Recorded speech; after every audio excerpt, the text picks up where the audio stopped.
Fuad here, back home behind the gloves with another interview. I'm joined by the one and only Daniel Dubois. We've just had your press conference, fight on Friday night against Tete. First of all, he had a lot to say on social media or whatever they released. What did you make of that when it was said? I don't know what you're saying. I'm not on social media. I'm old school, so whatever he said, though, it bears no relevance on what's going to happen on Friday. Just talking about how what Richard Lottie started, he's going to finish. You're a young boy. You know, you've not stepped into that water. I mean, when you do hear stuff like that, does that add fuel to fire? No.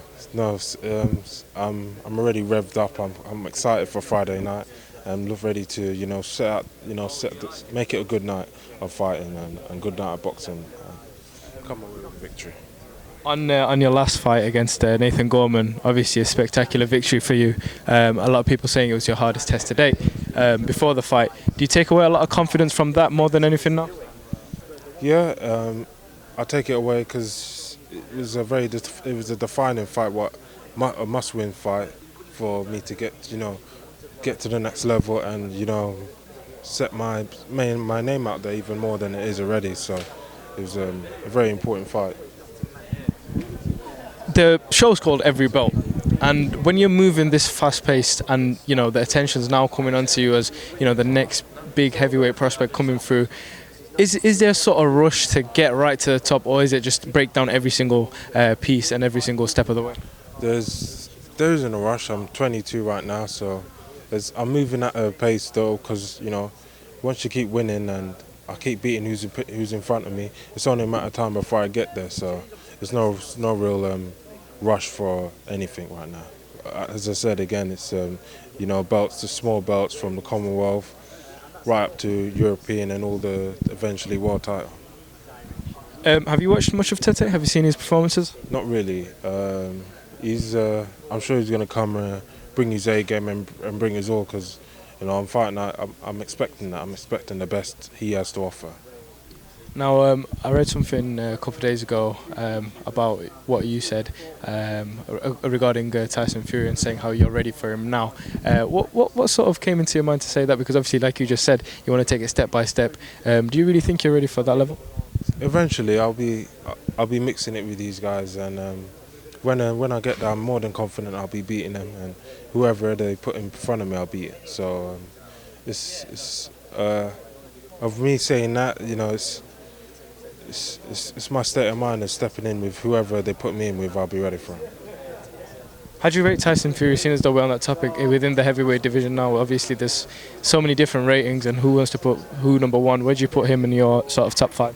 Yeah, he's up there with the big boys. He's proven himself, and all credit to him. He come through a hard fight in his last fight, and he got the win. So he's up there, with the Joshuas, the Deontay's, and it's a packed division at the top, and they all share a piece of the crown, really.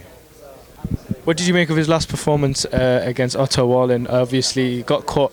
I think it was mid-rounds, and it could have been stopped. What did you think of the performance that Tyson put out? It was a good performance. He come through it. He got a bad cut, and it is what it is. The guy came, it was his big chance, so I'm sure he gave it all he had. And credit to Fury, come out with the victory, and he's still, champ, lineal champ or whatever. And yeah, he moves on, and more big name, more big fights out there, and it is what it is.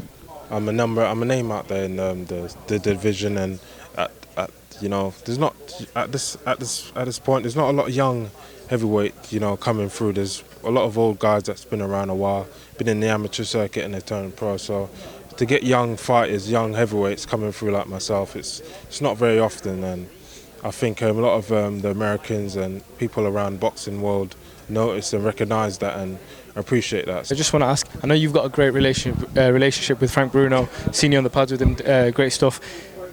Obviously, another two Brits I want to talk about in not a similar position, completely opposite really. Anthony Joshua and Lennox Lewis had a bit of a feud.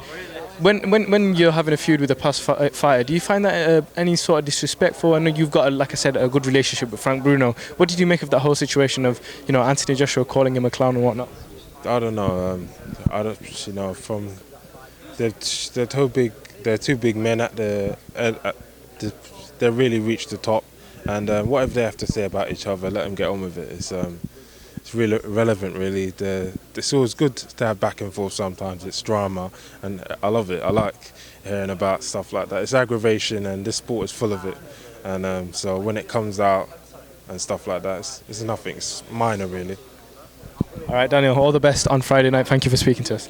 Cheers, man. I appreciate it. Hey Fight fans, it's Michelle Joy Phelps. If you haven't already subscribed to my YouTube channel, make sure you go ahead and do so by clicking this icon right here and hit the bell button so you can get notified every time we upload a new video. And we also have a free app available on iTunes and Google Play, so make sure you go and download that. Bye Fight fans.